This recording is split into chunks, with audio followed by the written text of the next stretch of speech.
Sal Greco joins us now to explain more. He served in NYPD for 14 years and received over 50 medals before being fired for being a friend of Roger Stone. Sal, thanks for being with us. It's great to have you. Well, it's an honor to be here, Allison, and I'm delighted to actually be an OAN. Well, it's wonderful that you're joining us today. So before we get into the incoming commissioner story, give us the backstory here. You were fired from NYPD, I believe, for being in D.C. on January 5th and 6th, and for also being friends with Roger Stone. Tell us a little bit more about that. Well, Allison, I was a member of the NYPD. I had a 14-year career, an unblemished record. I had numerous awards, numerous arrests. I had nothing nefarious on my record until somebody was irked that I was friends with Roger Stone. That sparked a 19-month witch hunt. They used Fugazi subpoenas. They accessed sealed records of other people, used it against me, put me through a Soviet-style show trial that was an administrative NYPD trial, ultimately found me guilty of almost everything they were saying. In August, they terminated me, and then I ended up in litigation with the city of New York and the NYPD in August, and I've been in litigation ever since. Wow, that is insane. So I read that they just completely ignored Roger Stone's pardon by claiming he was still convicted and basically used this to fire you. So it's just guilt by association now. Is that even legal? That is correct, Allison. The gist of this case was guilt by association. What they did was they're saying, because your friend, now they have this rule, and this rule is a patrol guide procedure for New York City police officers, including the police commissioner. Everybody who works for NYPD must follow this guide. The rule states you cannot wrongfully or knowingly associate with someone who's likely to have engaged in or engaged in criminal activity. They're stating that this person is Roger Stone. Then they also stated I was uncompensated security on January 5th and 6th, whatever that means. It was never proven. He's never paid me a dime. I'm his friend. If I walk with him, I'm his friend. But they're stating I was his security. So, fast forward to the lawsuit. So a couple of months back, you noticed that Cardi B, she was invited to the police academy. So she's hobnobbing with all the cops there, the chief. They were taking pictures.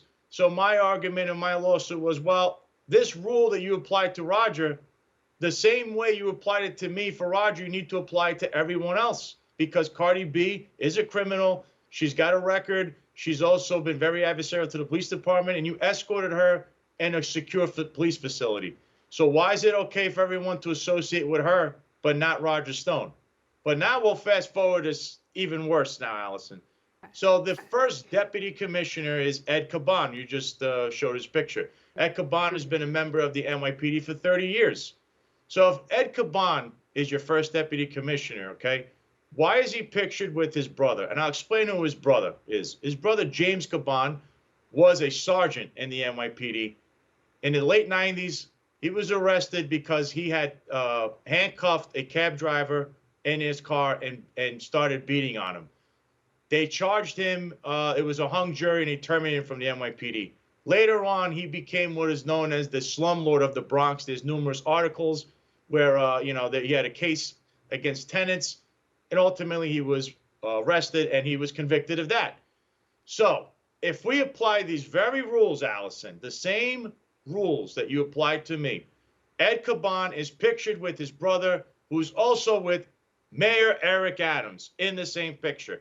If Ed Caban is your police commissioner or even the first deputy commissioner, why is he not terminated using the exact same rules you terminated me under? There can only be one standard, Allison. And like Eric Adams states himself, there can't be one rule for Eric and another rule for everyone else. So only Mayor Eric Adams can answer this question under a deposition at my trial from my attorney. That's right. You've now added Mayor Eric Adams to your lawsuit, which is great. I think he needs to be sued. How do you see all of this panning out? What's the current status of the lawsuit?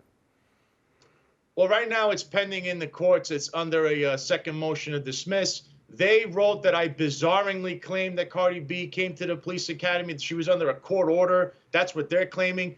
No, she wasn't. For all our viewers asking where One America News is heading in the future, we would like to introduce you to OAN Live.